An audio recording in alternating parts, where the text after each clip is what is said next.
नमस्कार दोस्तों, फाइनल मुकाबले में न्यूजीलैंड की टीम ने भारत को दिया 252 रन का लक्ष्य। फिर उसके बाद रोहित शर्मा का आया ताबड़तोड़ तूफान, लेकिन फिर उसके बाद back to back team India के 3 विकेट गिरते गए और पूरी तरह से 140 करोड़ लोगों की सांस अटकी। लेकिन फिर उसके बाद अय्यर और पटेल ने दिखाया, क्योंकि उन्हें मैच विनर कहा जाता है।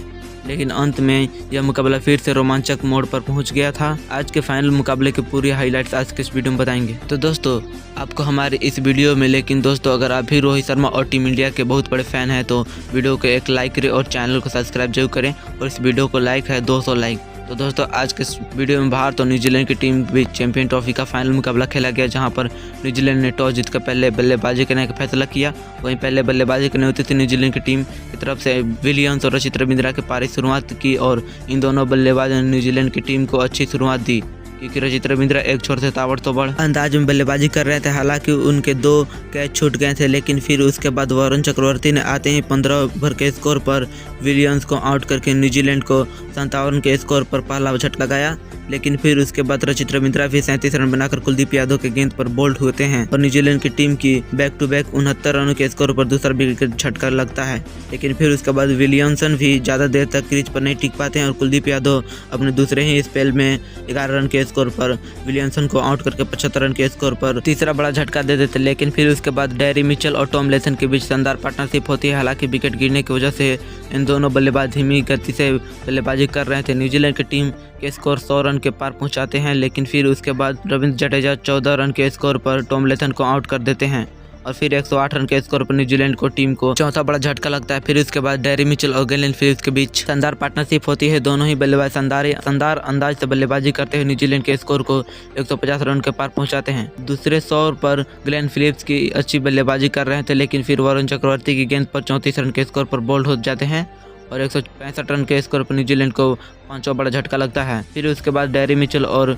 मिचेल ब्रेसवेल के बीच शानदार पार्टनरशिप होती है और दोनों ही बल्लेबाज अच्छी तरह से बल्लेबाजी कर रहे थे। न्यूजीलैंड की टीम के स्कोर 200 रन के पार पहुंचाते हैं और दोनों बल्लेबाज ताबड़तोड़ अंदाजी से बल्लेबाजी कर रहे थे। लेकिन फिर उसके बाद डेरी मिचेल 63 रन बनाकर शमी के गेंद पर आउट हो जाते हैं और न्यूजीलैंड की टीम के स्कोर 211 रन के स्कोर पर 6ठा बड़ा झटका लगता है। फिर ब्रेसवेल इस मुकाबले में शानदार अपनी हाफ सेंचुरी पूरा कर लेते हैं और न्यूजीलैंड को 50 ओवर में 251 रन के 7 विकेट के नुकसान पर बना देते हैं। अब जवाब में 252 रन का लक्ष्य का पीछा करने होती थी भारतीय टीम की तरफ से रोहित शर्मा और सुमन गिल की अच्छी शुरुआत हुई। दोनों ही बल्लेबाज शुरुआती में बहुत अंदाज अच्छे से बल्लेबाजी कर रहे थे। रोहित शर्मा एक छोर पर अच्छी तरह से चौके छक्के लगा रहे थे। हालांकि दूसरे छोर पर सुमन गिल धीमी से बल्लेबाजी कर रहे थे, लेकिन दोनों ही बल्लेबाज 50 रनों के पार्टनरशिप भी टीम इंडिया को पहुंचाया और रोहित शर्मा ताबड़तोड़ अंदाजी से बल्लेबाजी कर रहे थे। हालांकि अपने हाफ सेंचुरी पूरा करते हुए वही दूसरे छोर पर सुमन गिल भी शानदार बल्लेबाजी कर रहे थे। दोनों बल्लेबाजी के बीच 100 रनों की पार्टनरशिप होती है, लेकिन सुमन गिल 31 रन के स्कोर पर सेंटर के हाथ ग्लेन फिलिप्स के शानदार कैच थमा देते हैं और भारतीय टीम को 105 रन के स्कोर पर पहला झटका लगता है। फिर इसके बाद रोहित शर्मा और विराट कोहली के बीच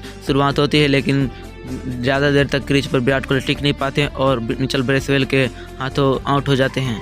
106 रन के स्कोर पर भारत का दूसरा बड़ा झटका लगता है। फिर उसके बाद रोहित शर्मा का साथ निभाने श्रेयस अय्यर आते हैं और दोनों बल्लेबाजों के बीच शानदार पार्टनरशिप होती है, लेकिन रोहित शर्मा शॉट लगाने के चक्कर में 76 रन के स्कोर पर टॉम लेथन का हाथों स्टंप हो जाते हैं और 122 रन के स्कोर पर भारत को तीसरा बड़ा झटका लगता है। फिर उसके बाद श्रेयस अय्यर और अक्षर पटेल के बीच शानदार पार्टनरशिप होती है और बैक टू बैक 3 विकेट गिरने की वजह से भारतीय टीम पर तरह तरह के दबाव बढ़ चुके थे। लेकिन दोनों बल्लेबाजों ने अच्छी तरह से बल्लेबाजी करते 50 रन के पार्टनरशिप की पूरा किया और टीम इंडिया को 150 रन के स्कोर पर पहुंचाया। अक्षर एक छोर से ताबड़तोड़ धीमी से बल्लेबाजी कर रहे थे, दूसरी छोर से अय्यर भी खतरनाक बल्लेबाजी कर रहे थे। धीरे धीरे शतक के करीब पहुंचे थे, लेकिन 48 रन के स्कोर पर आउट हो जाते हैं। फिर टीम इंडिया को अय्यर के रूप में 183 रन के स्कोर पर चौथा बड़ा झटका लगता है। अब अक्षर पटेल के साथ निभाने उतरते हैं केएल राहुल। अक्षर पटेल एक छोर से 25 रन के स्कोर पर खेल रहे थे। वही भारतीय टीम को आखिरी 10 ओवर में 61 रन की आवश्यकता थी। केएल राहुल आते ही एक छक्का लगाते हैं, लेकिन फिर उसके बाद अक्षर पटेल 40 गेंद पर 29 रन बनाकर आउट होते हैं, ब्रेसवेल के शिकार बन जाते हैं। वही 203 रन के स्कोर पर भारत को 5वां बड़ा झटका लगता है। अब केएल राहुल के साथ हार्दिक पांड्या देने आते हैं। केएल राहुल और हार्दिक पांड्या आते ही दोनों अच्छी तरह से साझेदारी से बल्लेबाजी कर रहे थे और स्कोर को बढ़ा रहे थे। फिर उसके बाद हार्दिक पांड्या एक शानदार शॉट लगाते हैं और छक्का लगाकर न्यूजीलैंड को प्रेशर में डाल देते हैं। अब आखिरी 22 गेंदों पर जीत के लिए 20 रन की आवश्यकता थी। इन दोनों बल्लेबाजों ने अच्छी तरह से बल्लेबाजी कर रहे थे। फाइनल मुकाबले को टीम इंडिया को जिताते हैं रोमांचक मुकाबले से। तो दोस्तों, भारतीय टीम यह फाइनल मुकाबला जीत गया। तो दोस्तों, टीम इंडिया के लिए वीडियो को दिल से लाइक करें और चैनल को सब्सक्राइब जरूर करें।